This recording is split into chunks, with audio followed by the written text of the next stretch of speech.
Let's have some fun and practice with double integrals. I have area here to determine, but keep in mind, before we do anything, your single integral approach is always preferred. Double integrals is just an extra bit of perspective and practice. It's not even a necessity for something like this. Single integrals is the way to go. We're doing double integrals here for practice and fun.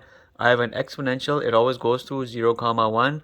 The exponential, which is not transformed in any way. We have a y equals 2. You know this point here is a 0, 2. In this particular case, I want to do a dx followed by a dy. We have horizontal limits which will be pushed vertically upwards. How will we look at this? Your dy integral will dictate the limits here of this inner. The dx will dictate the limits here of the outer. Now look, the dy will dictate the limits here. How will you have this? Keep in mind this fact. The dy representation will give out equations x equals format. Dx will generate y equals format. I'm looking at horizontal limits pushed vertically. I have two horizontal limits. You see one over here. There's a point here from which two horizontal limits are generating. One is going straight up, one is going along the curve. The one going straight up is x equals 0, and you see it. The one tracking along the curve is coming from this y equals e to the x, but you have to write your equation in the x equals format and solve for it, and you have natural log y. X equals natural log y.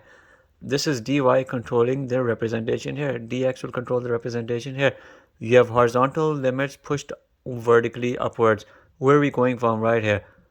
Y equals 1 up to this point, y equals 2, your horizontal line, which is a function. Now you have everything set. From this inner integral, I have an antiderivative which comes out x. Then I have a natural log y, upper limit, lower limit 0, nested now in a dy.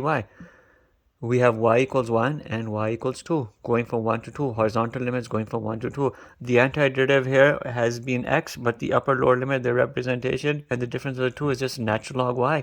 dy 1 and 2. The antiderivative of natural log y is fun. It's y natural log y minus y. You'll just put 2 and then 1 in places of y and the difference of the two. When I put 2 in places of y, I have what? I'll put it right here. 2 natural log 2 minus 2. When I put 1 in places of y, I have a 1 natural log 1 minus 1. Natural log 1 zeros this part out. I have a 2 natural log 2 minus 2 plus 1. Minus minus is a plus 1. My area here will be 2 natural log 2 minus 1, and it will be correct. Keep in mind, minus 2 plus 1 will give you this minus 1.